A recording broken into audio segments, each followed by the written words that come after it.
আমি নরমালি এইভাবে ইন্ট্রো করি না, কিন্তু আমি এখন ঝুলছি একটা গুহার 100 ফুট নিচে, যেটা মাটির নিচে 5 কিলোমিটার জুড়ে বিস্তৃত আছে। আর আমরা এটা পছন্দ করি বা না করি, যখনই আমি আর আমার বন্ধুরা মাটি টাচ করলাম, আমরা অফিসিয়ালি এখানে আগামী 7টা দিন কাটাতে চলেছি। বাবারে, এটা আমার জীবনে করা সবথেকে ভয়ঙ্কর জিনিস। প্রথমত, আমাদের এখন এখান থেকে অনেকটা দূরে যেতে হবে। কেন? যদি ঝড় বৃষ্টি হয় তাহলে এই পুরো জায়গাটা জলে ভরে যেতে পারে, আর সমুদ্রের মতো ঢেউ এসে সবাইকে ভাসিয়ে নিয়ে যেতে পারে। সেই জন্য আমাদের আরো ভিতরে যেতে হবে একটা বেস ক্যাম্প বানানোর জন্য। ভাই এটা পুরো পাগলাম। এটা একটা অন্য জগৎ মনে হচ্ছে। এই কেভ এন্ট্রান্সটা হয়তো দেখতে সুন্দর, কিন্তু দেখে যা মনে হচ্ছে আসলে তা নয়। আর আমরা হয়তো জানি না যে আগামী 7টা দিন আমাদের জীবনের সব থেকে কঠিন সময় হতে চলেছে। সব থেকে বাজে ডিসিশন। ঠিক আছে, আর কিছুক্ষণের মধ্যেই অন্ধকার হতে চলেছে। ক্যাম্প না করলে আমরা বিপদে পড়বো। আমরা কোথায় যাচ্ছি সেটা কি বলবে? আমাদের ক্যাম্প সেটআপের জন্য একটা ফ্ল্যাট গ্রাউন্ড খুঁজতেই হবে। কেভের ভেতরে ঢোকার পরে আমরা এমন একটা জায়গা খুঁজে পেলাম যেটা অনেকটা উঁচুতে থাকায় আমরা জল থেকে সুরক্ষিত থাকতে পারবো। তার মানে এটা ক্যাম্পের জন্য পারফেক্ট। পারফেক্টটা একটু বেশি হয়ে গেল। মোটামুটি বলা যেতে পারে। ঠিক আছে, ক্যাম্পের জন্য মোটামুটি। প্রথম দিনের বাকিটা আমরা কাটিয়ে দিলাম আমাদের জিনিসপত্র আনতে। প্রত্যেকটা ব্যাগের ওজন প্রায় 80 পাউন্ড। আর যেমনটা তোমরা ফুটেজে দেখছো, আমরা এটা করতে 4 ঘন্টা লাগিয়ে দিলাম। এখান থেকে যাওয়া খুব কঠিন।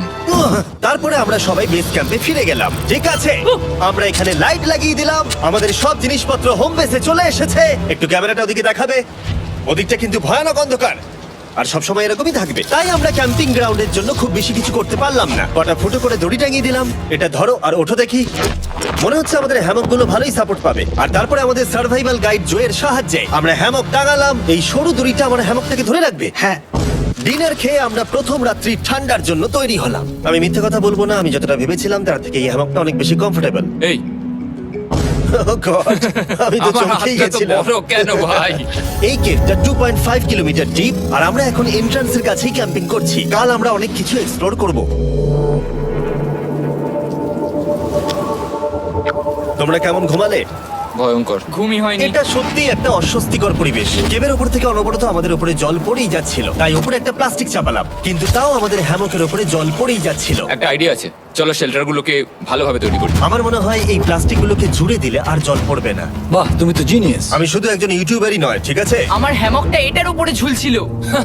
মানে দেখো, আমি আরেকটু হলে হ্যামক থেকে নেমে পড়ে যেতাম। আর আমরা সেই সময় এটা বুঝতেই পারিনি যে এই গর্তটা প্রায় 40 ফুট গভীর। তাই যখন আমি আর শন প্লাস্টিকগুলোকে জুড়ছিলাম, তখন ম্যাক আর কার্ল এই গর্তটা কতটা ভয়ঙ্কর সেটা দেখতে গেল। আমার হ্যামকটা দেখতে পাচ্ছো? ওখানে আমি ঘুমোচ্ছিলাম। এদিকটা দেখো। আর যেহেতু এই কেভে সব একই রকম দেখতে, তাই আমাদেরকে ফলো করা অনেকটাই কঠিন ছিল। এই ম্যাপে তোমরা আমাদের হোম বেস দেখতে পারবে, আর দেখতে পারবে ওরা ওখান থেকে কত দূর হ্যাঁ, যাচ্ছে। এটা তো খুবই ভয়ঙ্কর। ভাই এটা পাগলামো। আর যখন ছেলেরা র্যান্ডমলি এক্সপ্লোর করছিল, তখন আমি আর শন ক্যাম্পে কাজ করছিলাম।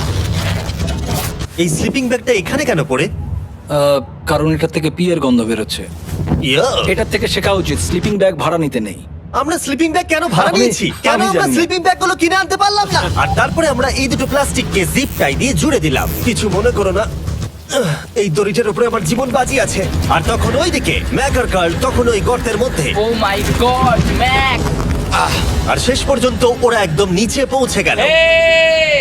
আমি তো ভাবলাম সবাই ক্যাম্প নিয়ে কাজ করবে। আমরা শুধু দেখাচ্ছিলাম জায়গাটা কতটা ভয়ঙ্কর। না বললেই হবে, তোমাদের স্কিল নেই। আচ্ছা ঠিক আছে। আর যদিও ওদের এবার ফিরে আসা উচিত ছিল, কিন্তু কাল আর ম্যাক এটা কতটা গভীর সেটা দেখানোর চেষ্টা করলো। ভাই এটা দেখতে দারুণ লাগছে। তুমি কি নদীটাকে পার করতে পারবে? কিন্তু ওরা এটা জানে না যে এই রিভারটা এই কেভের গোটাটাই জুড়ে আছে। তার মানে এর মধ্যেও আমাদের কিছুটা সময় কাটাতে হতেই পারে। ওই তো ওরা এসে গেছে। এসো। তোমরা রান্না করে রেখেছো তো? হ্যাঁ, রান্না করেছি। ঠিক বলেছ। একটা নতুন বাড়ি, ঠিক বলেছি তো? একদম। এখন আমাদের একটা ছাদ আছে। আর এটা তো দারুণ। জিমি রান্না বেশ ভালোই আর করেছে। আমরা আমাদের ফায়ার পিটটাকে এই সুন্দর জায়গাটাতে নিয়ে এসেছি। জায়গাটা কেমন?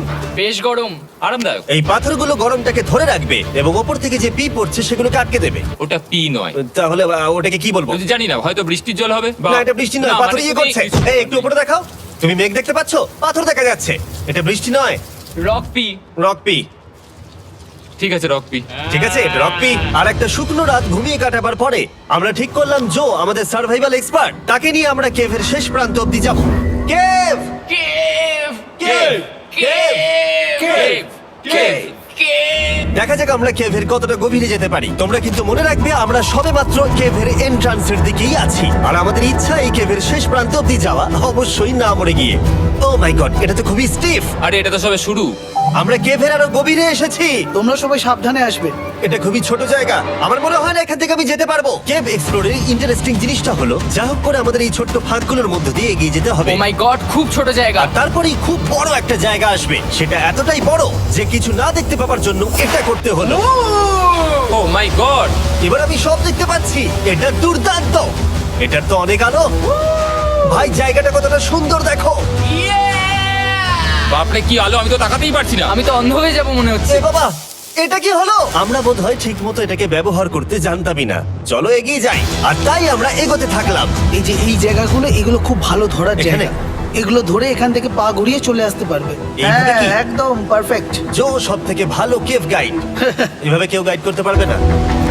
ঠিক আছে, এইবার ব্যাপারটা ইন্টারেস্টিং হবে। কি? এটা কি? এখান থেকে আমাদের ওয়েট শুট পরে সাঁতার কেটে যেতে হবে। গতকাল ম্যাক আর কার্ল এটা নিয়ে মজা করছিল, কিন্তু এই কেভে আমাদের পরের অ্যাডভেঞ্চারটা ছিল একটা প্রায় জমে যাওয়া নদীর মধ্যে। ও মাই গড, এটা তো পাগলামি! তার মানে আমাদের ওয়েট শুট পড়তেই হবে যাতে আমাদের হাইপোথার্মিয়া না হয়। আমরা এটা কেন করছি? এই এক্সপেরিয়েন্সটা তো জীবনে একবারই হবে। এটা করলে হয়তো আর নাও বেঁচে থাকতে পারি। আমাদের এই কেভের শেষে পৌঁছতে হলে আমাদের এই নদীর মধ্য দিয়ে, এই ছোট্ট ফাঁকগুলোর মধ্য দিয়ে সাবধানে ধীরে ধীরে এগিয়ে যেতে হবে। আস্তে আস্তে নামো, স্রোতের কারণে পা পেছনে টানতে পারে। ঠিক আছে, আমি তাহলে নামছি। তুমি ওই দেয়ালগুলো ধরে ধরে এগোতে থাকো আস্তে এটা তো আস্তে। খুব ঠান্ডা। তুমি পারবে জিমি। জানি না এখানে ঢুকতে পারবো কি না। জিমি, এবার তুমি জল থেকে উঠে দাঁড়িয়ে পড়ো। এটা সত্যি একটা পাগলামি। এখানে কি ঠান্ডা! যখন তোমরা খুব ঠান্ডা জলের মধ্যে থাকবে তখন একটা পাথরকে ধরে এগিয়ে চলা খুব কঠিন হবে। ও মাই গড, এটা সত্যি পাগলামি। ম্যাক, কার, চলে এসো। আমার ভয় লাগছে। চলো চলো, পারবে। এগোতে থাকো, পেছন দিকে তাকিও না। একবার দেখো আমরা কি করছি। কিন্তু এই বাধাগুলো এতটা কঠিন ছিল না সামনে যা আসতে চলেছিল তার তুলনায়। আমরা পেরেছি। কেভ কেভ কেভ এই, কেভ। একটা কথা শোনো, আমরা 10% আসিনি। তার মানে এখনো আমরা শুধুমাত্র সারফেসেই রয়েছি, আর শেষ প্রান্তে পৌঁছতে হলে আমাদেরকে আরো 2 কিলোমিটার যেতে হবে। যেরকম তোমরা দেখতে পাচ্ছ এখানে 24/7 বৃষ্টি হয়, তাই আমি একটা আড্ডা মারার জায়গা তৈরি করেছি যেখানে আমরা কেউ ভিজবো না। আমি ভাবছি আমি যদি এটা না বানাতাম তাহলে কি হতো। আমি নিশ্চিত যে ওদের একটা ভেজা পাথরের উপর শুতে হতো। আমাদের ক্রমাগত এগিয়ে যেতে হবে এবং শরীরটাকে ভিজে রাখতে হবে। ঠিক আছে। নইলে আমাদের শরীরের তাপমাত্রা কমে এটা যাবে। এতটা কঠিন কেন? সব থেকে বাজে ব্যাপার হলো আমরা যতটাই দিকে এগোবো ততটাই আমাদের পিছন দিকে ক্যাম্পে ফিরতে হবে। আমাদের পরের বাধাটা হয়তো জলের মধ্যে নয়, কিন্তু তার মানে এটা নয় যে সেটা সহজ হবে। আরে এটা কি মাকড়সার জাল? কিন্তু আমি মাকড়সা দেখতে পাচ্ছি না তার কেন? মানে ওটা আমাদের উপরে আছে। আরে তোমার গায়ে, তোমার গায়ে। আমার বন্ধুরা মতো বাজে। এই গেমটা মিস্টার বিস ভিডিওর মতো, যত এগোবে ততই কঠিন হবে। সত্যি কথা বলতে যদি আমাদের সাথে জো না থাকতো আমরা মরেই যেতাম। আর 3 ঘন্টা পরে জো আমাদের জন্য একটা বাজে খবর নিয়ে এলো। জল অনেকটা বেড়ে গেছে আর আমরা অনেকটা সময় লাগিয়ে ফেলেছি, তাই আজকে আমাদের আবার ক্যাম্পে ফিরে যেতে হবে। আমি মানবো না। তুমি সেফটি এক্সপার্টের কথা অমান্য করতে পারো না। আমি এটা মানবো না। সত্যি কথা বলতে আমাদেরকে ফিরতেই হতো, কারণ এর আগে আমরা শুট করতে অনেকটাই সময় নষ্ট করে দিয়েছি। তারপর ফ্লেয়ার নিয়ে খেলেছি, তাই আমরা ফিরে যাচ্ছি আর এই মিশনটা আমরা পরের দিন আবার শুরু করব। শন, আমরা এসে গেছি। আরে তুমি এখানে কি করছিলে? এখন তোমরা কেউ ভিজবে না। আমি তো জানতামই না এই লাইটগুলো আমরা এনেছি। এগুলো দারুণ লাগছে তাই না? দুঃখের বিষয় আজকে আমরা মাত্র 20% এগোতে পেরেছি, কিন্তু বিশ্বাস করো আমরা শেষ পর্যন্ত অবশ্যই যাব আগামী কয়েকদিনের মধ্যেই। আমার মনে হয় কোনোদিনই হবে না। আমি তো বললাম। আমরা ডে 4টা রেস্ট নেব আর ডে 5-এ চেষ্টা করব এই কেভের শেষ অবধি যাবার। দেখা যাক কি হয়। ডে 3-তে মজা হলো, কালকে আবার দেখা হচ্ছে। আর কেভের ভিতরে 3টে খুব বাজে রাত কাটাবার পরে পরের দিন সকালে আমাদের মাথায় শুধু একটাই কথা আসছিল, আমার একটা হট শাওয়ার চাই, তবে আমি এখন একটু শান্তি পাবো। ও এখন শাওয়ার পেলে কিন্তু দারুণ হয়। আমি চান করিনি প্রায় 3-4 দিন হয়ে গেল। তোমরা নিশ্চয়ই জানো কেভের মধ্যে শাওয়ার করা সম্ভব নয়। আমাদের অনেকটা পথ হেঁটে সাবধানে আগের রিভার বেডের কাছে পৌঁছতে হলো। ও মাই গড! আমি আমার ব্রেনকে ফিল করতে পারছি। আমি এভাবে ব্রেনকে ফিল আমার করিনি। কপালটা জমে গেল পুরো। চলো ড্রোন দিয়ে মাথার চুলগুলো শুকিয়ে নি। এদিকে এসো ড্রোন। ও দাঁড়াও দাঁড়াও দাঁড়াও, এটা কিন্তু কাজ করছে। হ্যাঁ, দারুণ কাজ করছে। ড্রোন থাকতে হেয়ার ড্রায়ারের কি দরকার? আর চুল শুকানোর পর আমরা জোয়ের সাথে জার্নির প্ল্যান করতে বসলাম। এটা কি জো? এটাই কেভের ম্যাপ। আগেরবার আমাদের থামতে হয়েছিল কারণ জল খুব জোরে বইছিল। এখন বৃষ্টি কম হচ্ছে, তাই কালকে আমরা নিশ্চয়ই এই কেভের শেষে পৌঁছে যাব। এটা ভয়ঙ্কর হতে চলেছে। প্রথমে আমাদের কালকে যেখান দিয়ে গেলাম সেখান দিয়ে আগে যেতে হবে। জলের মধ্যে ঝাঁপ দিতে হবে এবং পাথর দেখে হাঁটতে হবে। এগুলো সবকটা আমরা যদি পার করতে পারি তাহলে আমরা গ্লো ওয়ার্ম চেম্বারে পৌঁছে যাব। কেমন দেখতে তুমি সেটা বলো না, আমি তোমাদেরকে সারপ্রাইজ দিতে চাই। তোমার মনে হয় আমরা পারবো? ওইসব বাদ দাও, আমরা ঠিক কালকে পৌঁছে যাব। কালকের প্ল্যান আমরা চক আউট করে নিয়েছি। আমরা রেস্ট করছি আর ফেস্টিভ্যাল স্মোর্টস খাচ্ছি আমাদের এনার্জি রিগেন করতে। সবাইকে চিয়ার্স। Yippee! জো এই প্রথমবার ফেস্টিভ্যাল স্মোর্টস খাচ্ছে। জো সত্যি কথা বলবে। এটা দারুণ, তাহলে ভালো লাগলো? দারুণ লেগেছে। আমরা এই চকলেটটা আগে কেন বের করিনি? এটা এমনি চকলেটের থেকে 10 গুণ ভালো খেতে। সত্যি কথা বলতে তোমরা যদি ফেস্টিভ্যালের সাথে স্মোর্টস ট্রাই না করে থাকো তাহলে তোমরা মিস করছো। কালকে আমরা পুরো কেপটা এক্সপ্লোর করব, দেখা হচ্ছে। তাই আমরা ভালো করে ঘুমানোর চেষ্টা করলাম আর কালকের প্রিপারেশন নিলাম কেভের শেষে যাওয়ার জন্য। আমরা আমাদের জীবনের সবথেকে ডেঞ্জারাস জার্নি করতে চলেছি। ডে 3 এর অভিজ্ঞতা মাথায় রেখে আমরা কম শুট করেছি যাতে আমরা সামনের দিকে তাড়াতাড়ি এগোতে পারি। জলটা খুব ঠান্ডা হ্যাঁ, আগের দিনের মতোই খুব ভালো। এই তো আর যাতে আমরা সবাই বেঁচে ফিরতে পারি তাই জো ছাড়াও আরেকজন সার্ভাইভাল এক্সপার্টকে আমরা নিয়ে এসেছিলাম। এখানেই আমরা ডে 3 তে আটকে গেছিলাম। এখন আমরা কি করব? এবারে আমরা অনেক তাড়াতাড়ি এসেছি। আমাদের পিছনে ঘন অন্ধকার। কোথায় যাব? এই রাস্তাটা অনেক সরু এবং হ্যাঁ। স্রোত প্রচুর বেশি, তাই আমরা দেয়ালগুলো ধরে ধরে আস্তে আস্তে এগোবো। এই যে এইভাবে। ও হ্যাঁ, God! এই রকটায় জাম্প করো। কয়েকটা ভালো পাথর আছে যেগুলোকে তুমি ধরে এগোতে পারবে।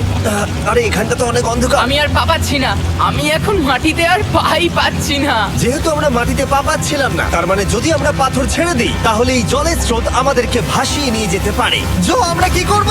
আমি এটা ধরে এসেছি, তুমি এটা ঠিক আছে, ধরো। আমি তো দেখতেও পাচ্ছি না কোথায় যাচ্ছি। জো, স্রোত আমাকে ভাসিয়ে নিয়ে চলে যাচ্ছে। আমি করবো কি করে? পারবে পারবে, শুধু মুখটা এখান থেকে ঢুকিয়ে দাও, আমি হেল্প করছি। এখানে আমি ঢুকবো? হ্যাঁ, এই গর্তের মধ্যে। এই তো খুব ভালো। এটা আমার জীবনের সবথেকে বিপজ্জনক অ্যাডভেঞ্চার। আমরা এখন কেভের অনেক গভীরে চলে এসেছি আর এবার আমাদের সামনে প্রথম বড় বাধা। এখানে জলের একটা ঘূর্ণাবর্ত আছে, যদি তুমি এর মধ্যে পড়ে যাও তাহলে তোমাকে একদম নিচে নিয়ে চলে যাবে। মানে আমরা পড়ে গেলে মরে যেতে পারি। হ্যাঁ, মানে আমরা মৃত্যুর সাথে খেলা করছি। এটা এতটা বিপজ্জনক হতে পারে আমি সত্যিই ভাবিনি। খুব ভালো। এই তো। তাহলে কি আমার পা এখানে হ্যাঁ, রাখবো? রাখো রাখো। ঠিক আছে, এই তো আমি পেরেছি। এটা আমার ভাবনার থেকেও বেশি কঠিন ছিল। এই নদীটা কতটা শক্তিশালী এই গোটা কেভটাকে তৈরি করেছে। কিন্তু মজার ব্যাপার হলো আমরা পাথরের মতো শক্তিশালী নই। আমি শুধুমাত্র মানুষের মতোই শক্তিশালী। সৌভাগ্যবশত কাল এই অ্যাডভেঞ্চারে লিড করেনি, তার বদলে আমরা একজন অ্যাভেঞ্জার জোকে পেয়েছি। ও কতটা এক্সপার্ট তার প্রমাণ হিসেবে বলতে পারি। সে লিটারালি কতটা ওপর থেকে আমাদেরকে নদীতে ঝাঁপ দিয়ে দেখালো। ও মাই গড, এটা পাগলামি। কে বললো এটা পাগলামি? এটা তো আমার কাছে খুবই সহজ। আমি এটা করব। তুমি কোনোভাবেই এটা করতে পারবে না। আরে কি বলছো নাকি তুমি? আমি এক্ষুনি করতে চাই। চলো যাচ্ছি Joe. God speed back. Jimmy আমার সাথে যা যা করেছে তার কাছে এটা তো কিছুই নয়। 3, 2, 1।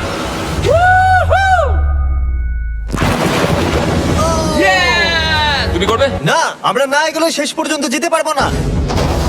ও মাই গড, আমাদের নিচের দিকে যেতে হবে। আমরা সবসময় স্রোতের উল্টো দিকে কেন যাই? এখন শুধু আমি ভেসে ভেসেই যেতে পারবো, আর কিছু না। এই জলের তলায় অনেক ধারালো পাথর আছে, তোমরা সেগুলোকে দেখতে পাবে না, তাই সাবধানে পা ফেলবে। ও মাই গড, আবার এটা গভীর আরে হচ্ছে।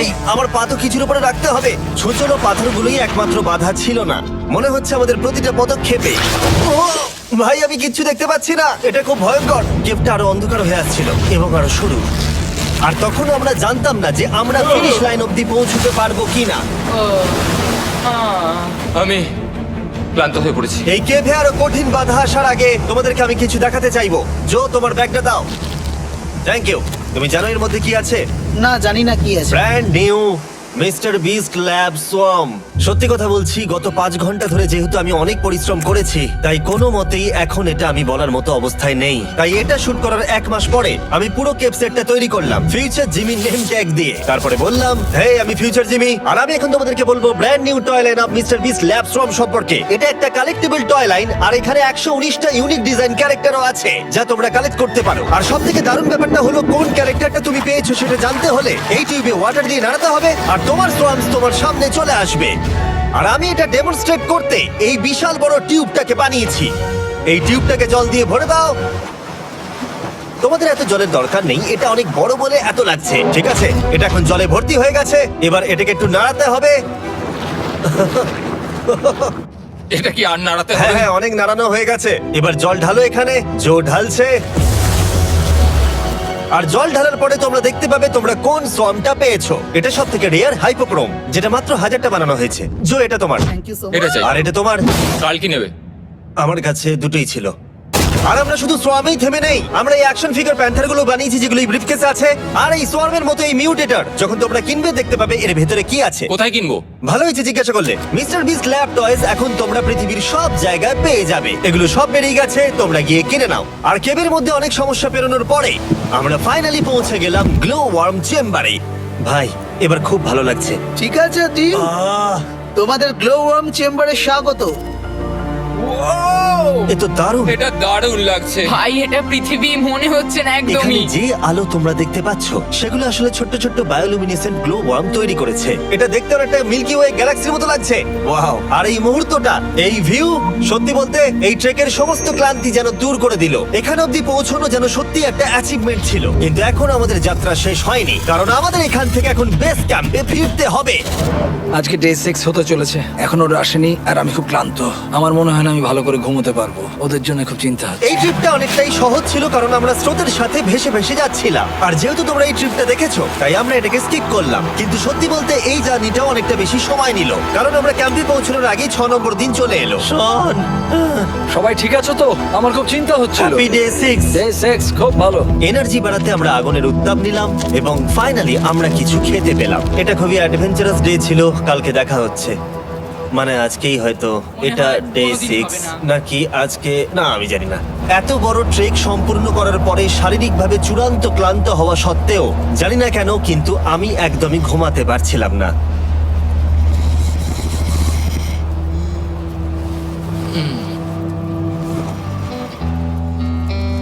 আমি 7 দিন সলিটারি কনফাইনমেন্টে কাটিয়েছি, কবরে কাটিয়েছি, 7 দিন রাফটে থেকেছি। কিন্তু সত্যি কথা বলতে এটা সবার থেকে বেশি কঠিন ছিল, কারণ সব সময় ভিজে, ঠান্ডা, প্রত্যেক মুহূর্তে এই পাথরগুলো শরীরে ব্যথা দিচ্ছে। বেশিরভাগ সময়টাই এই কেভটা দুঃস্বপ্নের মতো ছিল। কিন্তু তোমার আর আমার মধ্যে জিমি! ইয়ো! গার্ড, আমাকে দেখতে পাচ্ছ? এটা পৃথিবীর সবথেকে উজ্জ্বল টর্চ। মজার মুহূর্ত অনেক ছিল। মাটির নিচে 300 ফুট গভীরে অভিযান চালানো থেকে আমাদের সবাই মিলে হ্যামক নিয়ে হাসাহাসি করা সবকিছুই এই অভিযানের অংশ ছিল। যেহেতু আমাদের সঙ্গ দারুণ, চলো তিমির মতো আওয়াজ করো। তাই এই ভিজে, ঠান্ডা, পাথুরে অদ্ভুত কেভের ট্রিপটা বদলে গেল আমাদের জীবনের সব থেকে সুন্দর মুহূর্তে।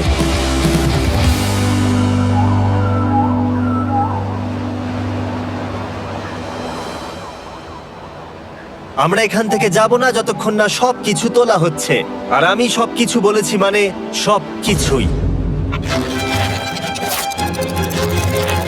চলো এবার বেরোনো যাক। আর যখন আমরা মাউথ কেভে আবার ফিরে এলাম, ভাই ওপরটা দেখতে দারুণ লাগছে। তখন জয়ের জন্য একটা সারপ্রাইজ ছিল। বেরোনোর আগে জো, আমরা তোমার কাছে কৃতজ্ঞ। তাই এই নাও 50,000 নিউজিল্যান্ড ডলার, 10,000 করে প্রত্যেক জনের প্রাণ বাঁচানোর জন্য। Oh my God, thank you so much Jimmy. Thank you Love you, Joel! এবার আমাদের সব কাজ হয়ে গেছে, চলো বেরোনো যাক। 7টা দিন পরে আমরা ফাইনালি এখান থেকে বেরোচ্ছি।